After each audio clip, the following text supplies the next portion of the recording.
morning, everybody.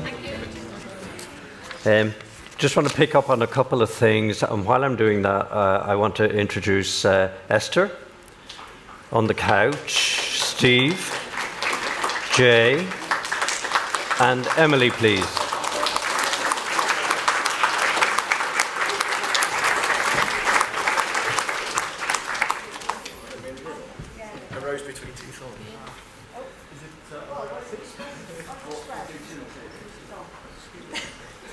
Well balanced. And we're going to ask them some questions, aren't we? Got the microphone just there. You got it. Okay. So... Hello. Good. Okay. So the two things I want to pick up on, Elle-Marie, the first speaker, talking about New Zealand and that massive trek that she did, she wanted to highlight that she applied to the bursary fund, the Reach bursary fund, for the funding for the one-arm paddle. It was called something else. I'm calling it the one-arm paddle. And the bursary fund gave her the funding for that. So acknowledgement of Reach on that score. And I was also taken by the fact that we have another doctor in the house, Dr. Lucy Sherrington. There's a great ring to that, isn't there? Dr. Lucy Sherrington. Because at previous AGMs, I can still remember Dr. Tim Smith, who is, you'll see him on he's a trauma consultant in Liverpool Hospital. And I remember him here talking about how difficult it was to fit a catheter one-handed. You'll see him on the helicopter if you ever are unfortunate enough to have a road traffic accident or something like that. He's one of those guys. And on his LinkedIn page, there actually is a photograph of him with all the helicopter gear and the bags of stuff and so on. So it's interesting, the choice of profession that some of our kids go into. Okay, so what we're going to do first is all four of these are, the three are trustees, and Jay is a branch coordinator. And what we basically want to do in talking about change is get some different perspectives, because we're talking change this weekend in a big way, and we're asking you to vote. So first of all, I want to ask Esther, to tell us a little bit about what it means to you. You're a parent, you're a trustee. What does the change of articles and objects mean to you? Okay. So, hello everyone. I suppose, first of all, I ought to introduce myself. So I'm Esther, I'm one of the Reach trustees. My son is 5, and I've been a trustee for coming up for 2 years. And my feeling is, my son's right at the beginning of his journey with Reach. We've been along to a few weekends, he's only just starting to make those connections that hopefully are going to take him through, hopefully, the rest of his life. And watching all the exciting, wonderful stuff that Emily, in particular, is doing with sort of teenagers, young adults, I think it'd be a real shame if my son William, having made all these wonderful connections as a child and a teenager, is going to get to 18 and suddenly be on his own again at a moment where he could really do with that support and that community. So I think it means a huge amount for me for the future that he can continue to be involved and sort of carry that through his life. Yeah, so. Yeah. It's the gap between the parent support group, which is where we started, but moving through to, well, the young adults deserve to be supported too, and why have we got a stop sign at age 18? We won't any longer. So that's what it means from a parent perspective. Can I ask Steve to do the same thing? Tell us how you became a trustee, how you got involved in this discussion and the preparation for the change of articles, and why. There's quite a lot of questions there, Chris. Yes, I may come back to you and ask for a rebrief halfway through. My name's Steve. I'm one of the trustees as well. I was a Reach child. I was one of the first recipients of a one-handed recorder and inflicted a lot of damage upon my parents' ears with that, but then went on to be a professional musician and worked in the West End for 10 years. And on the back of that, I was asked to come back to Reach to talk about what it was like working in the West End for 10 years as a musician. And I'll never... Take your time.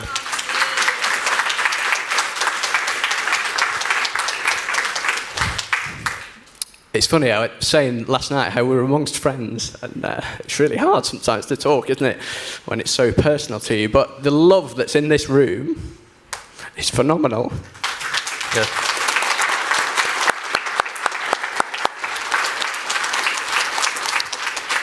And they harnessed that and asked me if I wanted to be a trustee. So here I am. Thank you, I'm back with it, back in the room. It's an amazing organisation, and I really wanted to kind of give back. I'd kind of lost touch with Reach as I'd grown up through those pivotal years that you talk about, Esther, and the ones that Emily is now working so hard to fill that gap with. So, I wanted to come back and be a trustee, and one of the first things that we had to kind of talk about was this change to the Articles of Association and the objects of this association, because we are officially a charity for children, and in the governing document that's what it says. So we had some decisions to make, some dialogue to have about how we saw Reach going forwards. And the way I see Reach going forwards is a cascade of support. I see it as the mentors for the mentors for the 18 to 25s, the 18 to 25s perhaps mentor on Raw, and the cascade passes down that way. So like myself, I've got a fellow trustee now, Rebecca, who we've attended Reach events as children. We've stayed in contact all the way through our lives, and I want other people to have that as well. Thank you, Steve.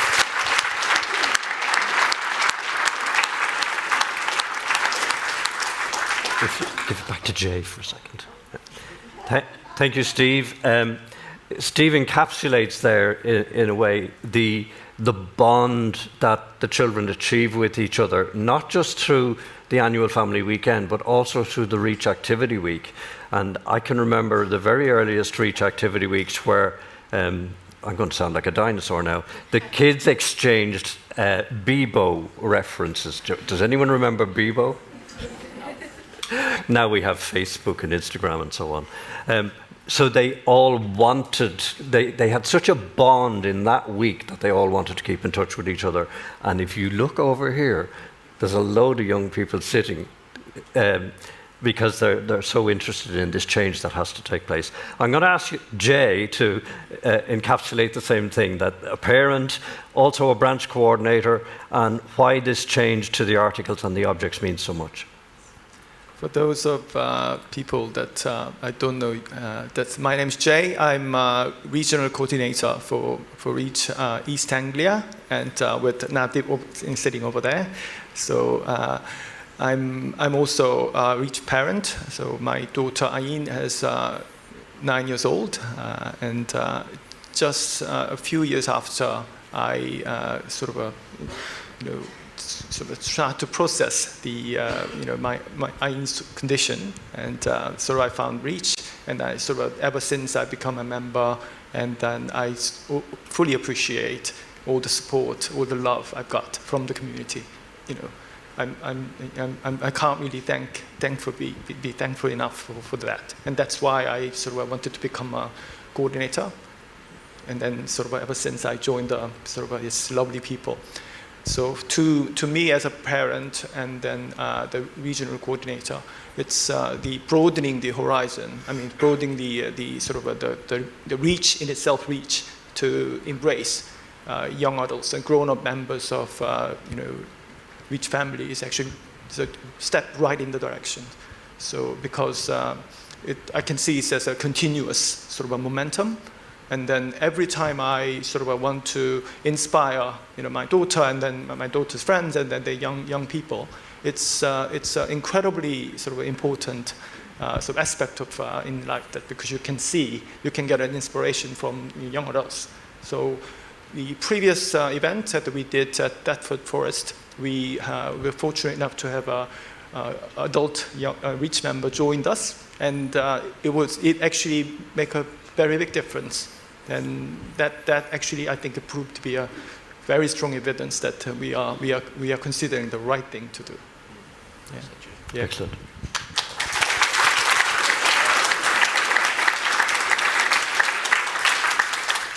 And last but not least, Emily. Emily has been banging a drum from day one about the raw experience, the Reach Activity Week experience, the bonds that those kids, that those teenagers, those young adults form with each other, working as a mentor once she passed the age of 18 with the Reach Activity Week group. And one of the things that she flagged was mental well-being, which was something we never even thought of back in the day. But now kids are exposed to so much damaging influences on social media and so on. So mental well-being is really something we have to pay attention to and address. And we have addressed that with the training that we give the leaders, the mentors for Reach Activity Week. Over to Emily. Hello. I'm Emily. I've been a trustee for the past few years, and I've been involved with Reach since I was born. And I really can't take all the credit either, because the team is absolutely amazing. The mentor team is amazing. The trustees are amazing. You're all amazing, basically. And woo! And yeah, one of the first things that I really wanted to implement when I became a trustee was how we have this amazing time at Raw, and then we get to 18, and then it's crickets.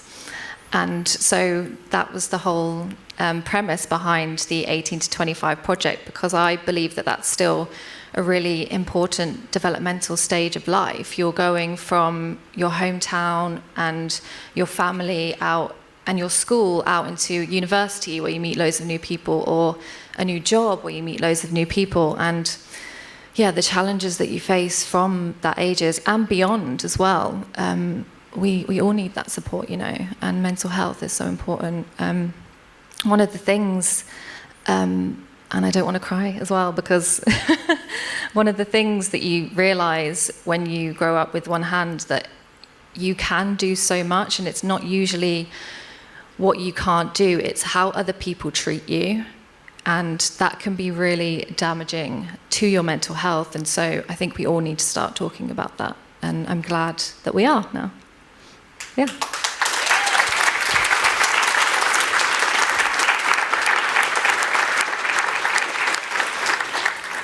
So what we've got here is different perspectives, the parents' perspective and the young adults' perspective on why we need to make this change, why we need to change it's cart before horse in actuality. We need to change our objects, that we give support past the age of 18. And in fact, I would think whole of life, but let's not bite off more than we can chew at this stage.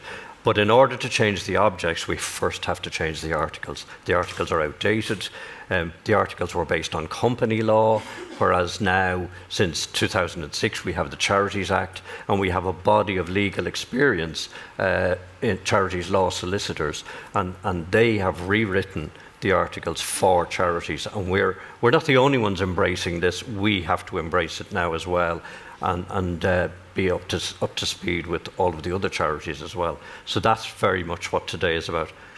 Thank you all very much. I'm going to go into my presentation, the AGM. Any questions before we let them go? Sorry. You want to question any of the parents or the young adults? No? Everyone happy? Okay. Thank you.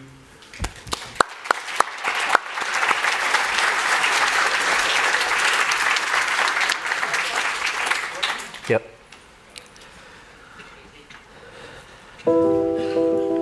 Empowered, connected, and much more confident. How to be more myself. Being with others the same as me. I learnt that we all need to be ourselves. To be ourselves. Embrace who we are. No more hiding. With no hiding. For 46 years, Reach has been a lifeline for families and young people with upper limb difference. We've built a community where children and their families find support, guidance, but most importantly, a sense of belonging. with previous hugely successful initiatives like the Reach Activity Week, now in its 24th year. 10 to 17-year-olds coming together with their peers and adult mentors who also have upper limb differences, sharing their experiences, encouraging each other to try new things and develop new skills. Reach is ready to do more, to extend that support beyond childhood and ensure that everyone in our community feels valued, empowered, and connected throughout their lives. As a charity, we're really practicing what we preach by developing inclusive language internally and projecting that language outwards.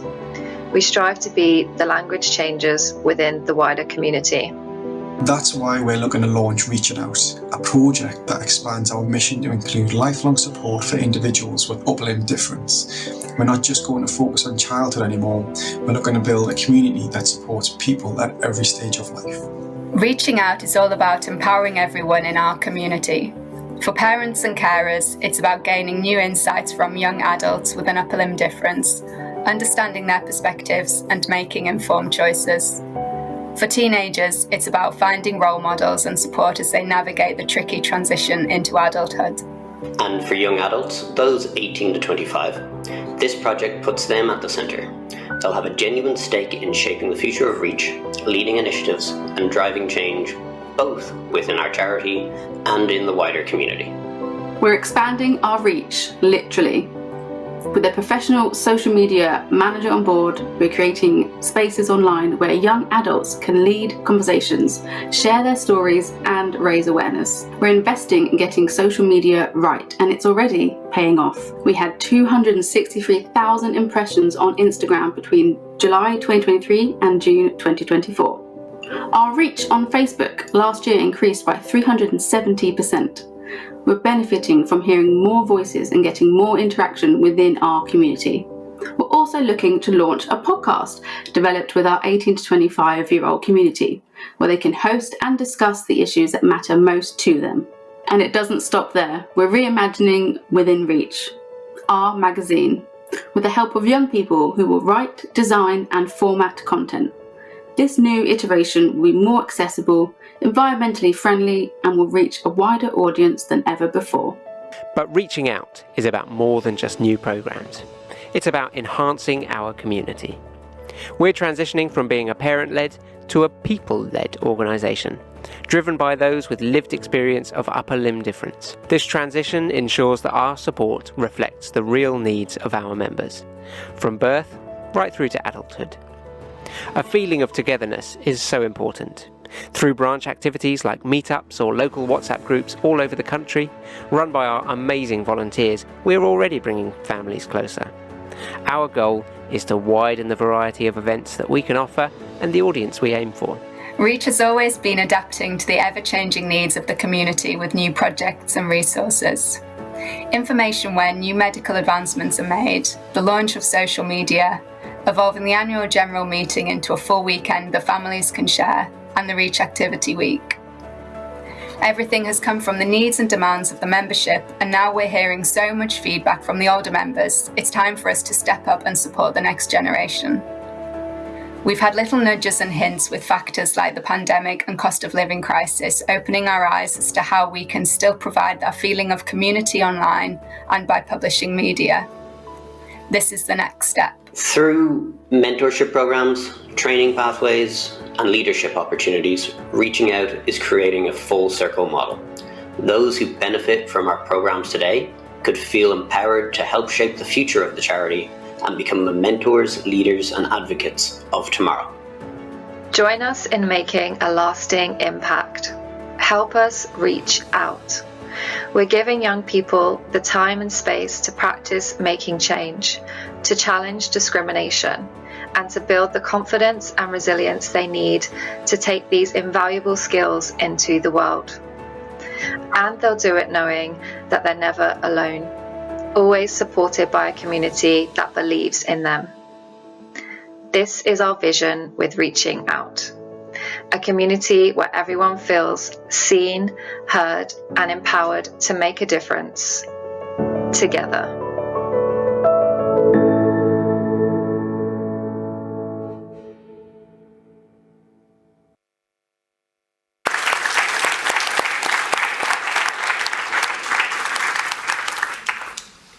We should have a banner on the end of that which says, "This has been a Reach production." Because it's people in this room, it's the young adults stepping forward and taking the vision and running with it. They want this for Reach, and they produce this. And they demonstrated in Limb Loss Awareness Month, some of the clips were showing there, that we chose a theme of how do you do it. And for every day of the month, they produced a video, short little vignette that here's how we do it. So the fantastic group coming through, and I'm going to go back a bit now and make the point. I can hit next, yes. That we've been around for 46 years. Change is nothing new to us, so we shouldn't be afraid of it. And if we think all the way back to the very first inaugural meeting, there was a Tomorrow's World programme on BBC 2 in September 1978, and 2 parents reacted to that and felt, we need to get the myoelectric arm in the UK for our children, and we need to lobby the NHS. And 2 inaugural meetings were held, one in Romford. Elizabeth Southwick chaired that meeting, and Joanne Brennan's mother, Margaret Brennan, in Finsbury. Out of that, when they became aware of each other, they amalgamated and Reach became one group. In a meeting in January 1970, they did succeed in lobbying the powers that be. They were empowered to make a visit to Sweden and see the myoelectric arm in action, and to make a long story short, they did get the myoelectric arm listed on the NHS in the UK. In one of the first meetings of the committee, as they would probably have been called at that stage, they named the association, Reach, the Association for Children with Artificial Arms. I don't think that would wash now, because it's not about artificial arms. Artificial arms are a tool. They are something that you can use, and children make their own choices about whether it's of any use to them, or in certain circumstances, it's a tool to be used for certain things, but other than that, they have more sensation and natural feeling in their own limb. At the beginning, they thought they would have 9 branches, and they listed UK cities where we would set up 9 branches. If you look today, we have 18 branches scattered across England, Wales, Scotland, Northern Ireland, and the Republic of Ireland. So 18. If you think back to branch coordinators were always parents. That was the starting point for everybody, parent of a child with a limb difference. But if you look now at the branch coordinators, we have at least three branch coordinators who are those children with a limb difference, growing up and running branches themselves, which is great to see. And they had a steering committee at that time of 21 people, all voluntary, and now we have slimmed that down to 10 trustees. We can expand them if we need more. And one of the wording of the new articles will and the objects will mean that at least 70% of the trustees, the board of management, if you like, of Reach, must be people with lived experience, either parents or people with a limb difference. The other 30% is for where we need expertise. For example, our treasurer brings the financial expertise to Reach, and his former life was as a banker, so who better to have on site to manage your finances? One of the changes that we're all familiar with was in Millennium Year, and Frank Lech, who unfortunately can't be with us today, was the instigator of that. He felt that we have to mark Millennium Year in some way and do something for Reach. And we were painfully aware that we were losing the kids at about age 10, 11, 12. The branch meetings, the annual family weekend, meant nothing to them at that stage, and they needed to do something else. And the activity week was actually the answer to a prayer. And the very first activity week was organised and managed by Sue Stokes. The kids gave her the name of Boss Lady, which has stuck. And she had to handpick her own mentors. And interestingly, I have already mentioned Dr. Tim Smith. He was one of the mentors.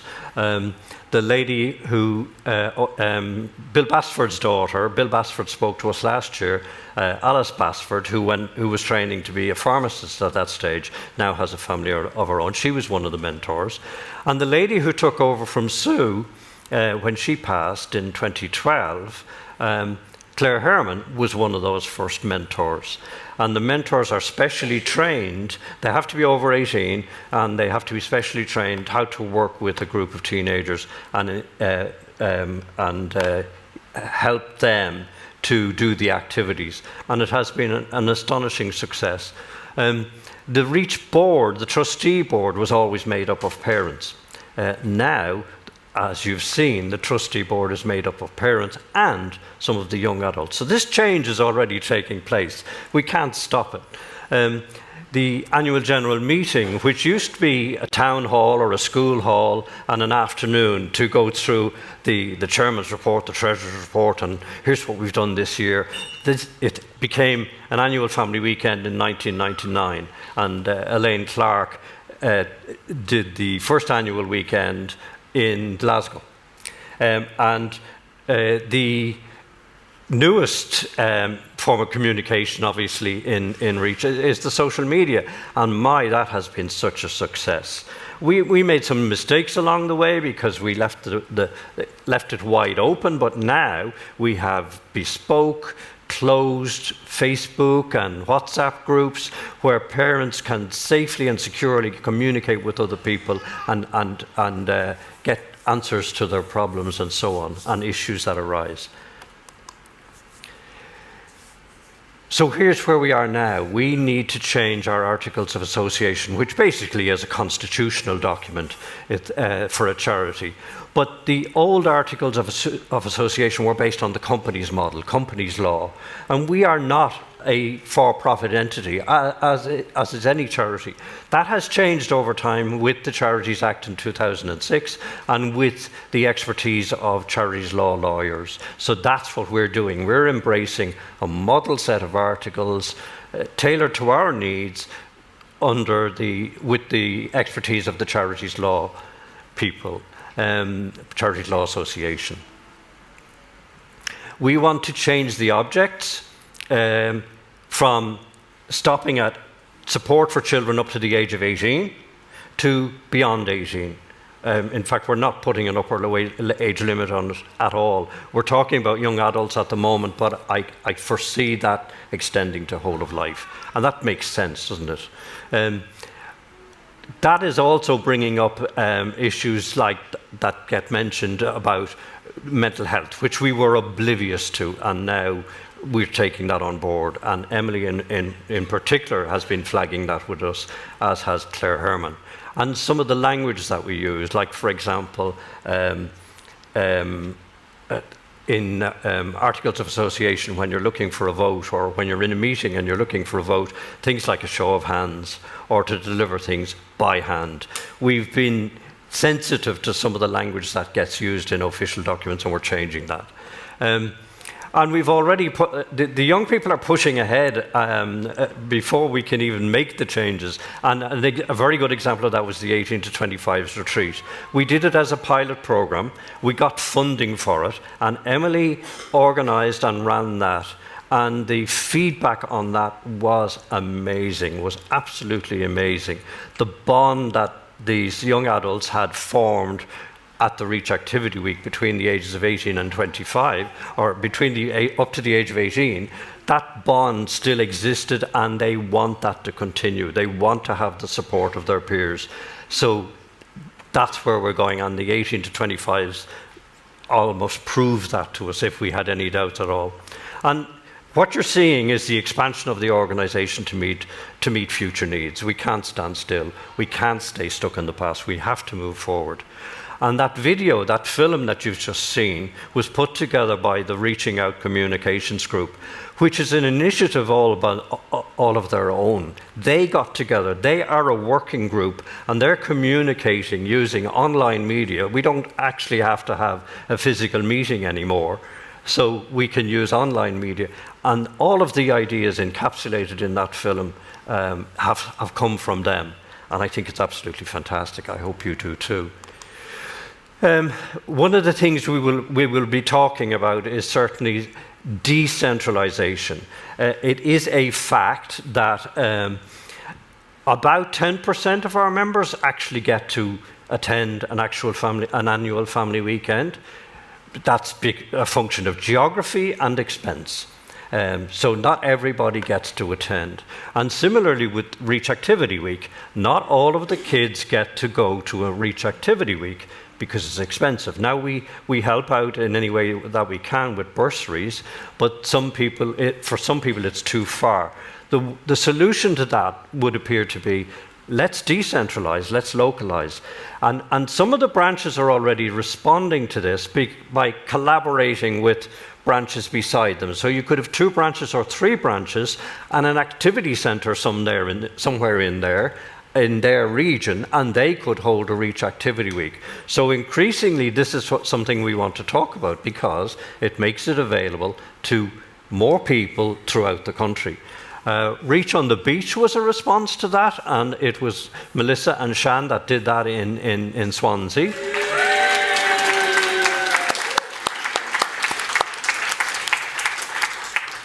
And Scotland, let's face it, have been doing this for years. They hold their own annual family weekend and their own activity week. So that really puts it up to the rest of us. We need to do something similar. Okay, so the branches are supporting each other and running events, and we want to see more of that. And in actual fact, we're getting really good feedback from the branches that, one volunteer branch coordinator on their own, it's pressure, it's responsibility. But where 2 people become the branch coordinators and help each other, it's actually working much, much better and taking the pressure off people. So we're learning something new there as well. We're also working with other support groups. The April initiative, How Do You Do It, has been applauded by people like Limpower and saying, that's a great idea, we want to do that too. And I think next year there'll be some competition for the social media in how do they do it. We also cooperate in terms of music with OMI and with other organisations as well.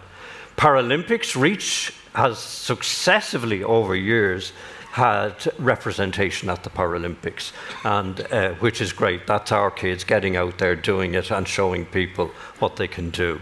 The pilot event I've already mentioned, and in terms of low-cost regional activity, we're trialling, and some people are trialling glamping as an activity. I'm sure some of you remember Camping Tinkai in North Wales, organised by the Davises. They did that for 25 years, and it was always a great success in the month of May.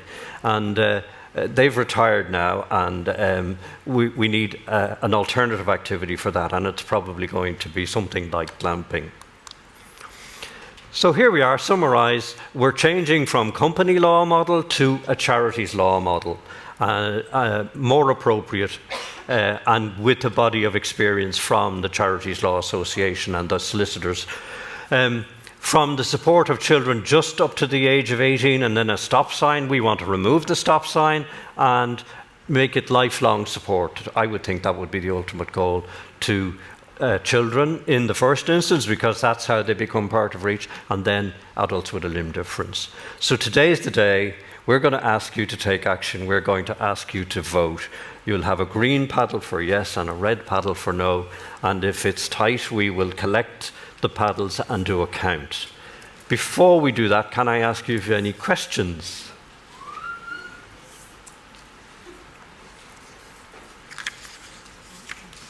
Okay, we're happy. So we'll go through to Phil for the Treasurer's report, and then we'll go straight into the vote. Yeah?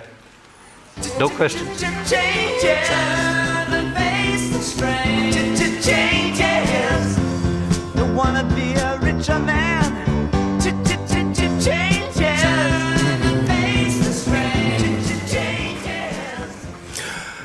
Hello everybody. I'll start with an apology. You can probably hear what it's going to be. I'm told at times I do some very poor impressions of Donald Duck, so please bear with me. As part of our AGM, we have to do a report to you on the financial position, which for us runs up to the end of our financial year at the end of February 24. It's a long time ago already, so please bear with me. Like many charities, during what has been difficult financial times in recent years, so many charities have struggled with funding and getting finance in. And you've heard about all the exciting plans we have to drive and expand reach in the future. That costs money. So I'm very pleased to report a very large headline for us. During the year to February 24, we received a legacy from a will. £540,000. This came from an individual donor. We don't know why. We had no known connection to Reach. We don't know why he opted us to be the recipient of the vast proportion of his will, but we are extremely grateful for it. We actually knew about it during the previous financial year, but we had to hold on because with our summer money, we've got things like due diligence and money laundering and bits and pieces to go through. There was also a slight complication with an unsigned codicil to the will, where he'd gone into hospital, dictated his codicil to his solicitor, but unfortunately died before it could be signed. It was a small gift going to somebody who cared for him for the last years of his life, and we felt it should be both the equitable and the honourable thing to actually maintain that codicil, which meant we had to go through some legal loops, get permission from the Charities Commission and so on. But the money actually came through at the beginning of the year, and it has made a world of difference to us. During the year we had, a total income, including the legacy, of £724,000. That was up from the previous year of 623, where we also had about £100,000 in legacies, and a number of grants that we managed to attract. SJ and the office did a fantastic job. For example, funding for the 1825 project, Reach on the Beach. Without that support, it wouldn't have been possible. So, we've got a nice bundle of cash. We started the year with cash balances of £198,000 and ended with £611,000, which is a phenomenal position to be in. It's also a problem.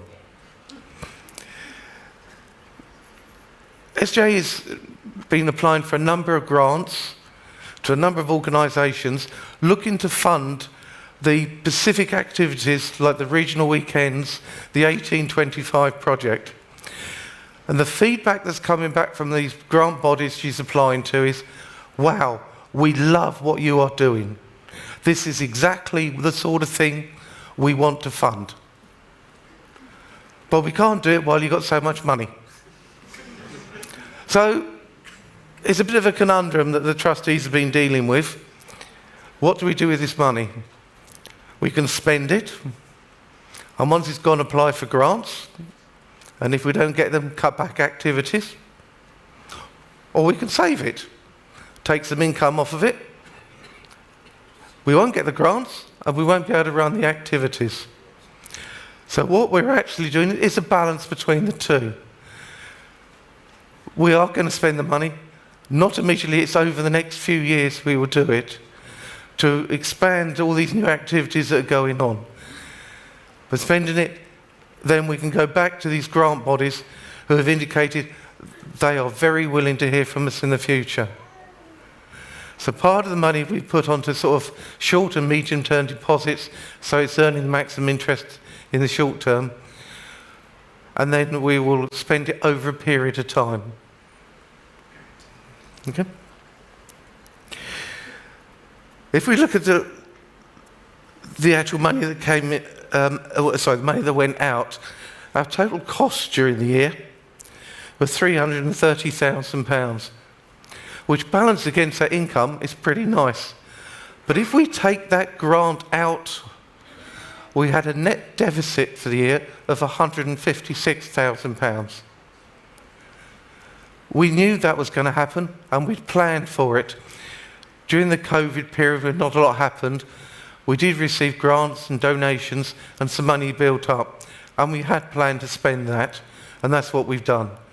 And the grant money should keep that going forward for the next few years. Notwithstanding the money we've got, every penny we can raise in terms of donations or grants or legacies is really important. The money we've got will not last forever. So we need to spend wisely and keep that balance going forward. The fuller details of the finances are on the back page of the booklet, which is in the brochures that you're handed out. You have a look at the numbers on those you wish, and I'm happy to take any questions, even now or during the weekend, about where we are. But at the moment, everything's rosy, it's looking good. We have got the money to spend, we will spend it wisely. Thank you.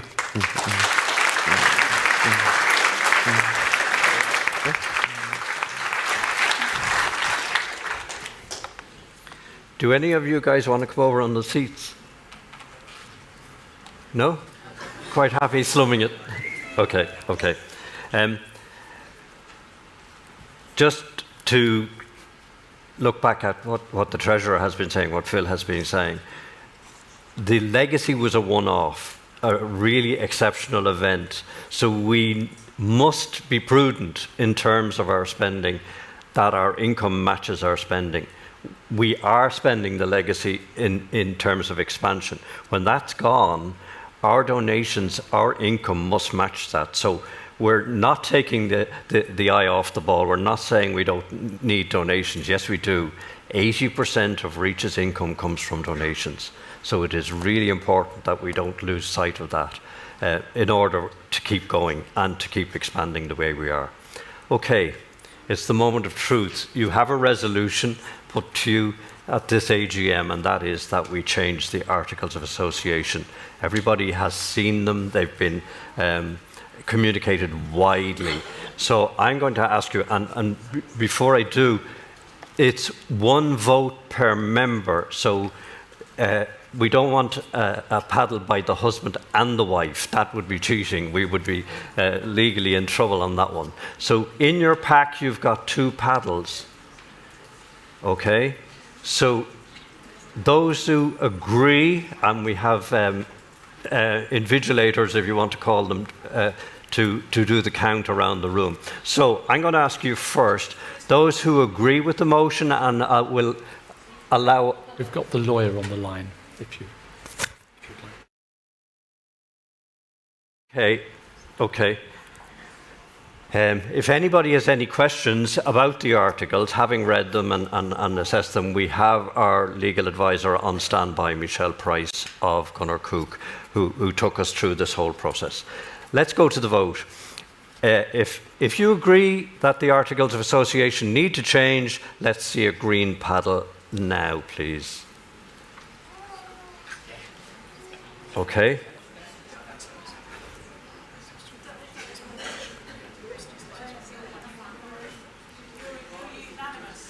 I think it is pretty unanimous, but I'm still obliged to ask if you... Okay, green paddles down, yeah. If you disagree with our changing the articles, let's see a red paddle. Okay, it's unanimous. Thank you, thank you, thank you.